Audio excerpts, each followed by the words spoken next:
Assalamualaikum warahmatullahi wabarakatuh. Saya sama Pak Hira, NIM 22087189. Di sini saya akan membuat video presentasi dari beberapa materi yang telah dipelajari dalam mata kuliah dasar-dasar pendidikan jasmani dan olahraga. Di sini saya akan membahas tentang materi pertumbuhan dan perkembangan jasmani dan gerak. Nah, materi yang pertama itu ada definisi pertumbuhan dan perkembangan jasmani dan gerak. Pertumbuhan dan perkembangan jasmani dan gerak merujuk pada proses motorik pada usia dari bayi hingga dewasa. Pertumbuhan itu sendiri adalah proses peningkatan ukuran dan massa tubuh yang sementara untuk perkembangan itu mencakup berupa perubahan dalam kemampuan motorik, koordinasi gerak, kekuatan otot, dan yang lainnya. Pada anak-anak, proses pertumbuhan dan perkembangan jasmani dan gerak sangat penting karena berkaitan dengan perkembangan otak dan kemampuan kognitif atau kemampuan berpikir mereka. Selain itu, penting juga bagi anak-anak untuk menerima stimulus motorik yang beragam agar mengembangkan kemampuan motoriknya. Stimulus motorik ini adalah penting untuk perkembangan jasmani dan gerak yang optimal pada anak-anak. Stimulus ini dapat diberikan melalui aktivitas fisik, permainan, dan olahraga. Selain itu, penting juga untuk orang dewasa agar menjaga aktivitas fisik dan latihannya agar tetap sehat dan mempertahankan kekuatan fisiknya. Kemudian, pada orang dewasa sangat penting untuk menjaga aktivitas fisik dan latihannya, itu dikarenakan dapat membantu meningkatkan kekuatan otot, keseimbangan dan koordinasi gerak pada tubuh serta fleksibilitas. Hal ini juga dapat membantu mengurangi risiko cedera dan meningkatkan kesehatan secara keseluruhan. Kemudian ada poin berikutnya, ada faktor-faktor yang dapat mempengaruhi pertumbuhan dan perkembangan jasmani dan gerak. Yang pertama itu ada faktor genetik. Faktor genetik ini adalah informasi genetik yang dimiliki setiap individu.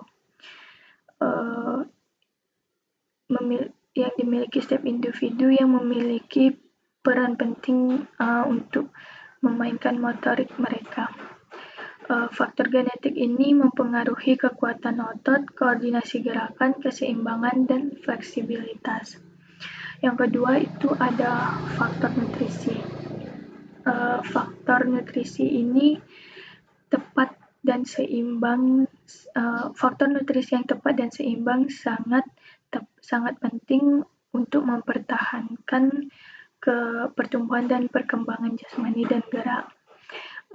Kekurangan nutrisi seperti protein, zat besi, dan vitamin dapat mempengaruhi kemampuan fisik dan motorik seseorang. Yang ketiga itu ada faktor lingkungan. Faktor lingkungan ini seperti polusi udara, paparan bahan kimia, dan gaya hidup yang tidak sehat. Gaya hidup yang sehat ini dapat menyebabkan dampak negatif pada fisik dan perkembangan motorik seseorang. Yang keempat itu ada aktivitas fisik. Aktivitas fisik dan olahraga yang teratur dapat membantu meningkatkan kekuatan otot, keseimbangan koordinasi gerakan, dan fleksibilitas. Sebaliknya, kekuatan aktivitas fisik dapat menyebabkan kelemahan otot dan penurunan kemampuan motorik seseorang. Yang kelima itu ada kondisi fisik, kondisi medis. Kondisi medis itu ada beberapa seperti kelainan tulang, kelainan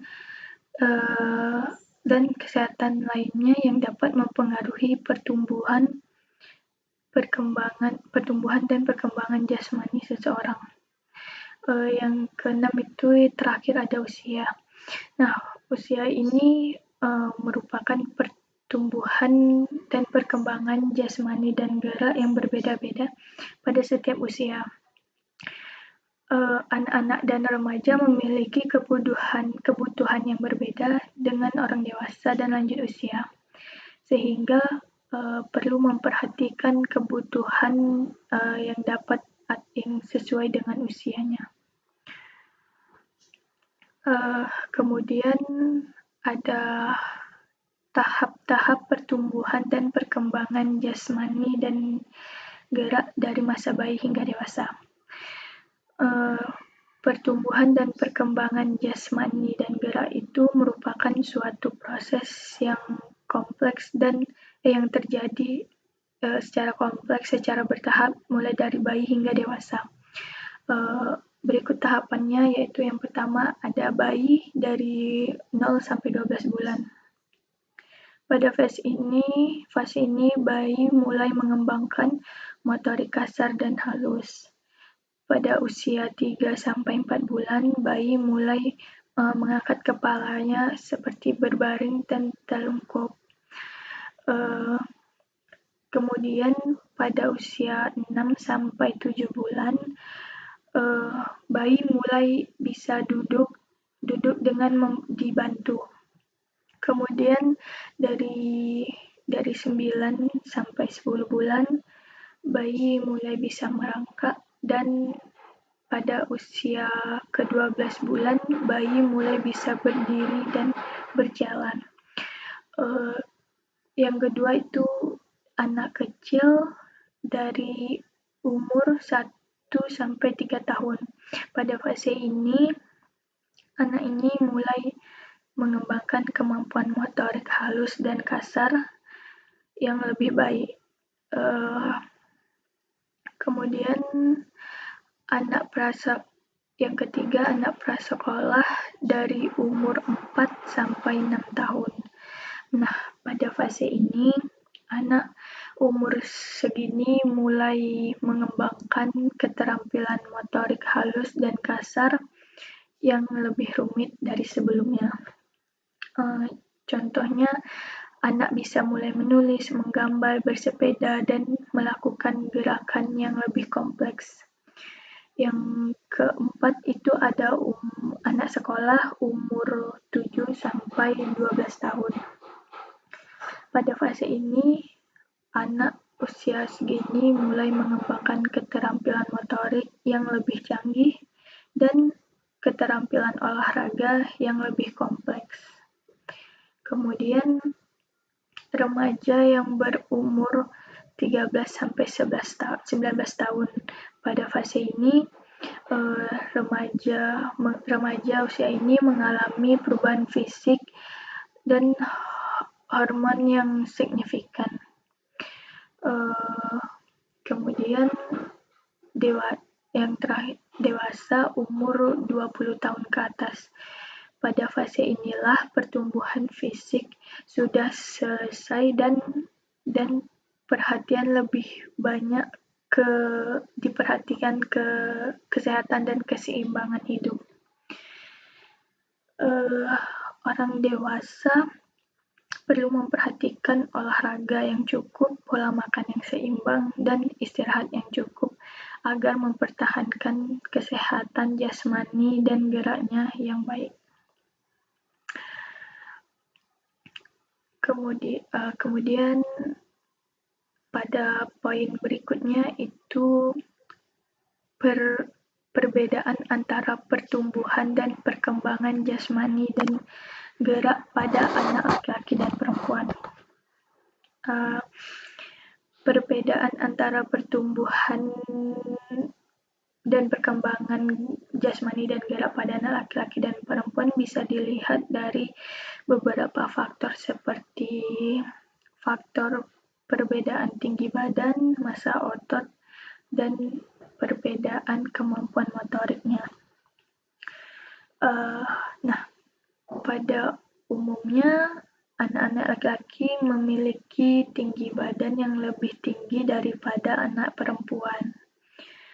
Mengapa demikian? Karena hal ini disebabkan oleh hormon testosteron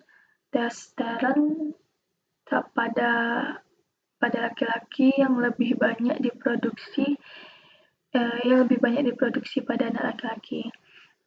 Selain itu, anak laki-laki juga memiliki massa otot yang lebih besar daripada anak perempuan karena jumlah hormon testosteron yang lebih tinggi dan aktivitas yang lebih intens. Perbedaan lainnya dapat terletak pada kemampuan motorik, di mana anak laki-laki cenderung memiliki kemampuan motorik kasar yang lebih baik daripada anak perempuan. Sedangkan anak perempuan memiliki kemampuan motorik halus yang lebih baik daripada laki-laki seperti menulis, kemampuan menulis, menggambar, dan melukis. Namun, perbedaan ini tidak bisa digeneralisasikan secara mutlak karena setiap anak memiliki perkembangan yang berbeda-beda. Tergantung dari faktor yang mempengaruhinya seperti genetik, nutrisi, dan lingkungan serta latihan dan stimulasi yang diberikan. Oleh karena itu, penting bagi orang tua dan pengasuh untuk memberikan perhatian dan stimulus yang baik sesuai dengan kebutuhan dan perkembangan anak.